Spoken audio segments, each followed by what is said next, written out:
certainly if we're going to talk about additions, a lot of it's going to circle around the quarterback. New quarterback, Matt Reevey transfer from Boston College, has an outstanding pedigree, obviously. But I know, more importantly to you, he's been here almost from day one of spring, and he's been working with other guys, and he's certainly cementing himself as a leader.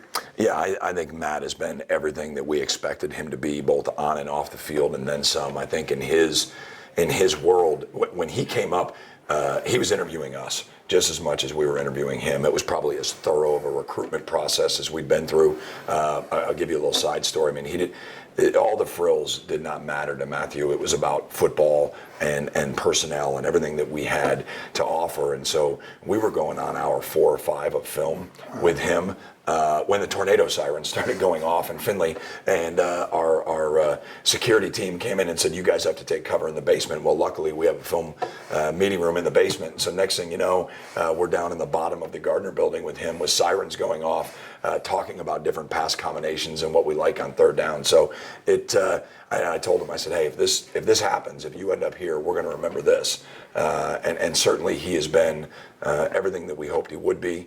He's an Ohio guy, comes from one of the best high school programs in the state.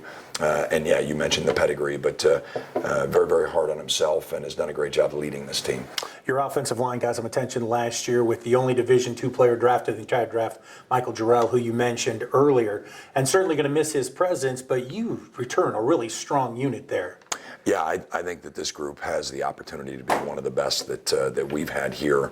Joseph Carter, as a senior captain for us, found his home and has been with us for a while now, returning as a senior captain at right guard. The new 3-game redshirt rule gave us an opportunity to get some game experience for guys and then still redshirt them. Tajmir Nash, of course, back as a first-team All-Conference kid at left tackle. And then there's a host of guys battling for positions. But I think our overall talent level there and our depth is as solid as it's been in a while.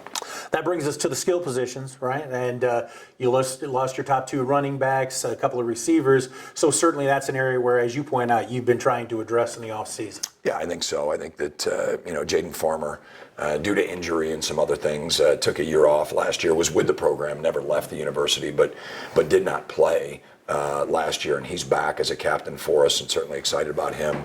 Mekhi Matthews, and then some other guys that'll burst onto the scene, so to speak. I mean, the tailback tradition here has been very strong all the way back to Nelson Bolden, and then you go through the 80s and Chris Jaquillard and Jamie Horn, and all the way into Robert Campbell, Mike Simpson, to Monterey Williams, and so on. I mean, there's been a long line of guys that we run the football here at the University of Findlay, and we got a group of guys that are excited about doing that.